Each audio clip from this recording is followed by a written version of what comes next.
So apparently my comfort movie is The Babadook, and I think this says a lot about me. None of it probably good, but hey, at least I'm honest. Anyway, it's spooky season, so here's 13 horror, thriller, Halloween vibe movies that I just can't shut up about.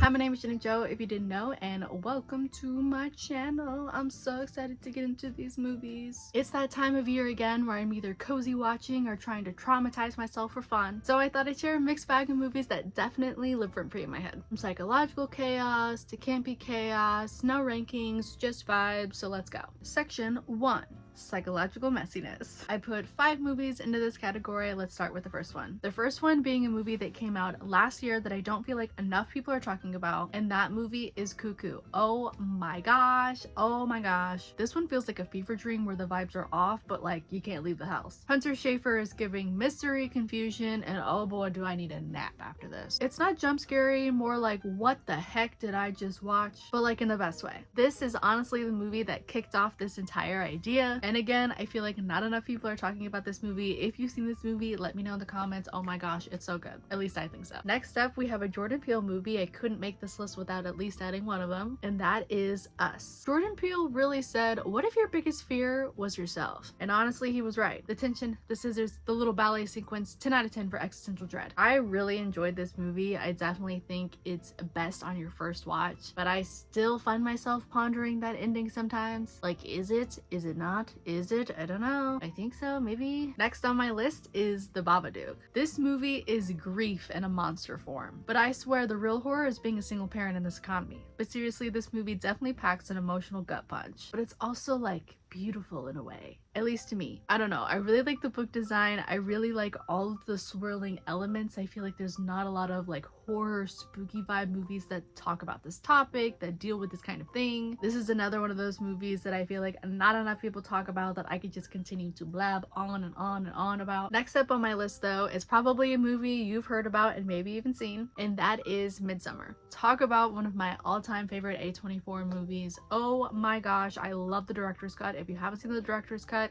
you should see it. It's just a more well-rounded story, and I understand like director's cuts and all of those things, but if you haven't seen it and you like that movie, I would recommend it. It's the daylight horror that ruined flower crowns for everyone, and it's Ari Aster. I'm definitely a fan of his, but he really said with this movie, you're going to cry and then think it's beautiful. It's like a breakup therapy session hosted by a cult in the best way. I love it. And the last movie that I have in this section is another A24 movie, and that is The Witch. If you have not seen this movie, oh my gosh, Anya Taylor-Joy is the lead and she is fantastic. Honestly, I would just recommend it just to watch her. But this one's more slow, dark, deeply unsettling. Also, shout out to that goat. He really carried the film. I'm kidding. But honestly, I really do feel like this is another one of those movies that people don't talk about enough. If you like witchy vibes, I would definitely recommend it. Okay, let's lighten it up a little bit before my brain decides I need to sage my entire room. Section number 2 is called Campy Chaos. And we have 4 movies in our list this time. Starting with number 1, we have Y2K. Another A24 movie. I swear I wasn't just trying to put A24 after A24 after A24, but we kind of just ended up here. This movie is the ultimate nostalgia bomb. Think glitter, dial-up internet, and an apocalypse party. It's absurd but weirdly heartfelt, and come on, that soundtrack is fire. It's dumb fun. If you don't like dumb fun, I definitely don't think you would enjoy it, but if you like the thought of Y2K, you like the kind of stuff that was going on around then,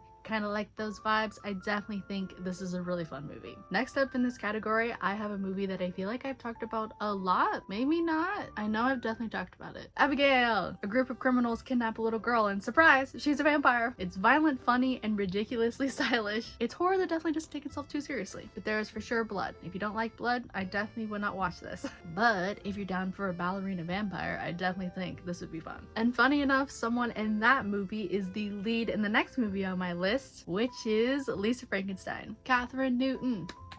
Catherine Newton. I'm so excited to see you in more roles. Catherine Newton.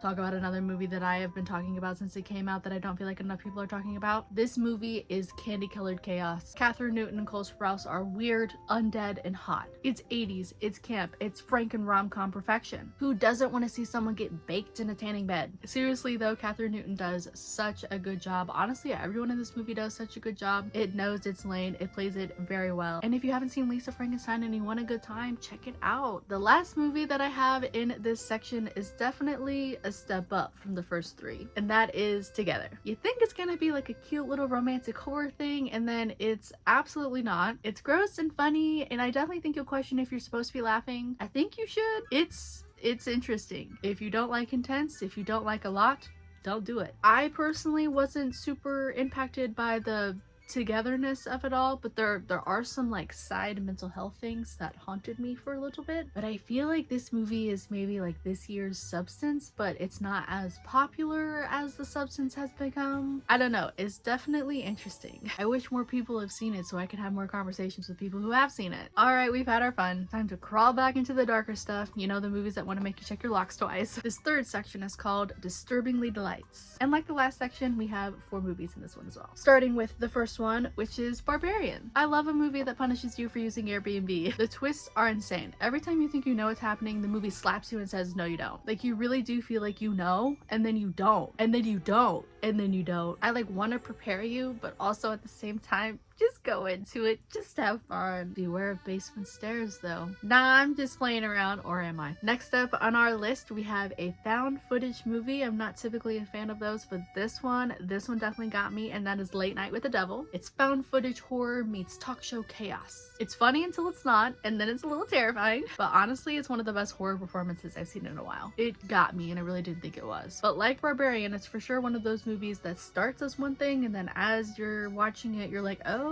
this is not that, this is this. Next up is, I'm pretty sure, the movie that came out the most recent, the newest movie, I guess, and that one is Weapons. How do you even start with this one? This one's definitely interesting. Don't fall asleep. You may want to fall asleep, but try and keep yourself awake. It's fragmented storytelling, existential dread, and absolutely wild sound design. It's like a really messed up Black Mirror episode, but that doesn't even like cover it. Witchy vibes for sure without giving anything away. Creepy kids, if you don't like creepy kids, I don't know if this one's the one, but it's not exactly what you think it is, which I'm sure at this point you can tell that I like. Next up on our list is actually a movie I just watched like a couple days ago, or rewatched actually. I love this movie. It's another A24 movie, but it is Green Room. A punk band accidentally plays at a neo-Nazi bar. What could go wrong? It's brutal, intense, and it feels so real at times that it might make your stomach hurt. And Patrick Stewart is a villain. Bro, but to be real, like I